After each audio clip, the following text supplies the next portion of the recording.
আসসালামু আলাইকুম বন্ধুরা, কেমন আছো সবাই? আশা করি ভালো আছো। আলহামদুলিল্লাহ, আমরাও ভালো আছি। তো এই যে আজকে সকাল সকাল যে মুগলাই বানাতে চলে আসলাম।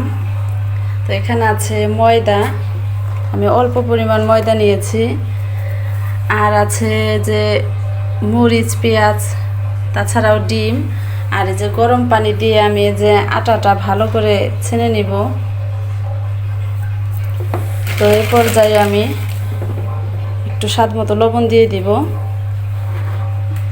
আর এই যে গরম পানিটা ময়দার মধ্যে দিয়ে এটাকে ভালো করে মিশিয়ে নেব। তো আমি আটাটা ভালো করে ছেনে নিই।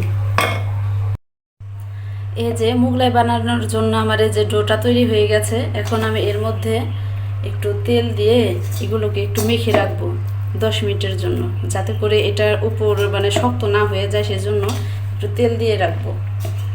এটাকে 10 মিনিটের জন্য রেখে দেব।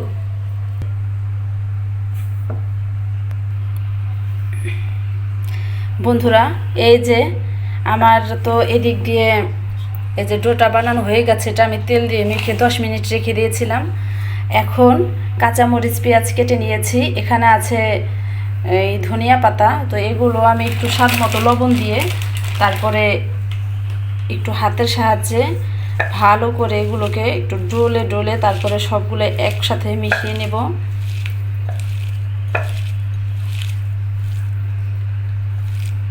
ডিম দাও তরাফাত। এই যে আমি ধনিয়া পাতাটা দিলাম একটু ভালো হওয়ার জন্য, সেন্ট হওয়ার জন্য। এই যে এখানে আমি 2টা ডিম ফিটিয়ে নিয়েছি। এই যে যেহেতু আমার এখানে ডোটার পরিমাণ অল্প, সেজন্য আমি 2টা ডিমই নিয়েছি, যাতে করে ছোট ছোট 3-4টা মুগলাই হয়।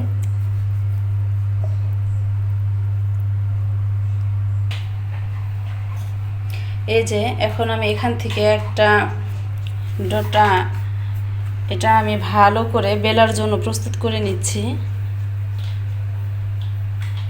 এই যে এখন এটাকে আমি ভালো মতো বেলে নেব, একদম পাতলা করে বেলবো, যাতে করে রুটি বানালে রুটির অপর সাইড থেকে আঙুলগুলো পরিষ্কারভাবে দেখা যায়। এত মানে পাতলা করা হবে রুটিটা।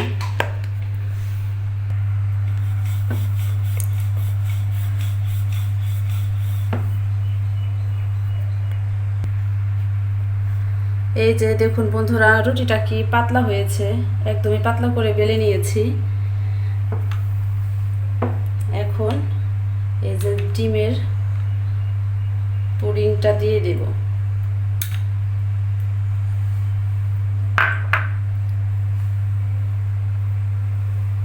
এভাবে দিয়ে দেব। এখন আস্তে আস্তে করে ভাঁজ করে নিব।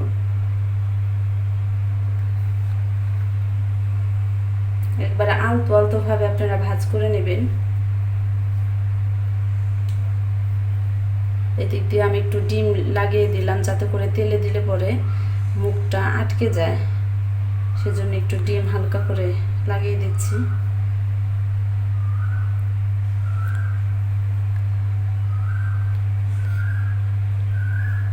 এই যে হয়ে গেল আমার মোগলাই। এখন এটাকে আমি ভালো এইভাবে আমি আরো কয়েকটা মোগলাই বানিয়ে তারপরে তেলে ভাজবো। এই যে এই পর্যায়ে আমি চুলায় একটা কড়াই বসিয়ে দিয়েছি। কড়াইটা গরম হয়ে গেছে। এখন আমি গরম কড়াইতে একটু তেল দিয়ে দিব। গরম কড়াইতে তেল দিয়ে দিলাম। তেলটা গরম হতে থাকুক। এখন আমি এই যে মোগলাইটা এখন গরম তেলে দিয়ে দিব। বিসমিল্লাহ।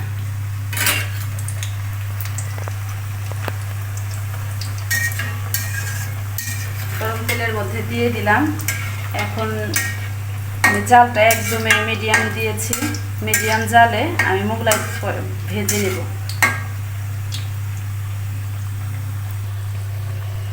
এই যে বন্ধুরা দেখুন, মোগলাইটা কিন্তু একদমই ফুলে উঠেছে, একদম পালিশের মতো হয়েছে। আর ভাজাটাও কি সুন্দর হচ্ছে। তো আপনারা এভাবে বাসায় ট্রাই করবেন, ঘরোয়া পদ্ধতিতে মোগলাই বানানোর রেসিপি।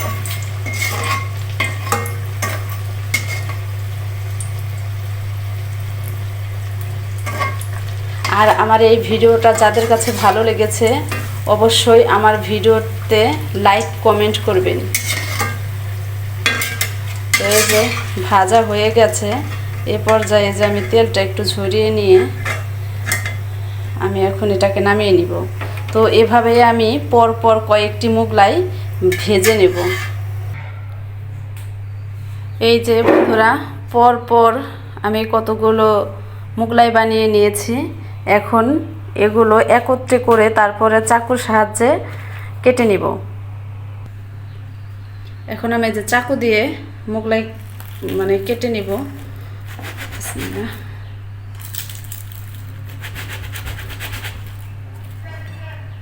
একদম মুচমুচে হয়েছে।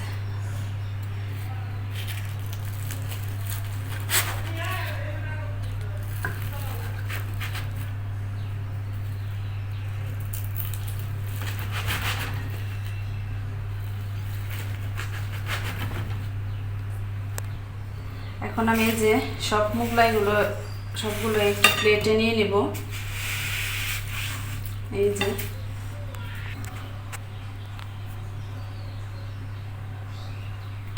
এই যে আমার হাতে বানানো সস, টমেটো সস। তো এই সস দিয়ে গরম গরম মোগলাই পরোটা পরিবেশন করব। এই যে হয়ে গেল আজকের সকালের নাস্তা।